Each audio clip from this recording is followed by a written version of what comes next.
Здравейте хора, здравей на теб Сталплей. Аз съм Натурали и днес съм решил да направя една кандидатурка за твой сервер, Darkcraft. И ето какво съм построил. Да, забрах да кажа, че съм 15 години, т.е. ги правя след 3 месеца. Това са ни фермички за картофи и моркови, които направих. Всички постройки съм ги правил днес преди 2 часа.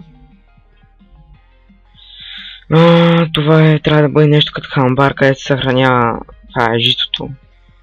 Ето сега ще ти го покажа. Сори за лага, просто компютъра ми е твърде слаб. Ето. От всички ъгли. То е едно и също. Така повече детайли съм натрупал. Ето го и отвътре. Тук се качваш нагоре. Има една тесна стаечка. Следващата постройка е тази къщичка, малко необикновена. Набутах рандом блокчета и после ги съединих и то стана пък нещо там. Ето тук се влиза. И ето е самата постройка. Тук няма нищо. Да, това е някакво изкуствено езерце. Така, да продължим. Ето, под далече фермичките. Мисля, че съм се придържал към този стил средновековния.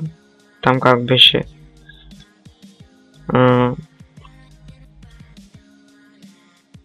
Да, сега ще почне лага. И ето главно как изглеждат фермичките. Фермичките. Това постройките. Тук мислех да има още нещо, обаче не ми стигна времето.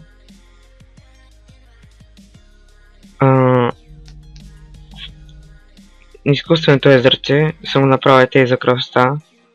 Тук навсякъде е оджито. Ето е къщата. И това ще е от моята кандидатура. Надявам се да ме приемеш и до скоро.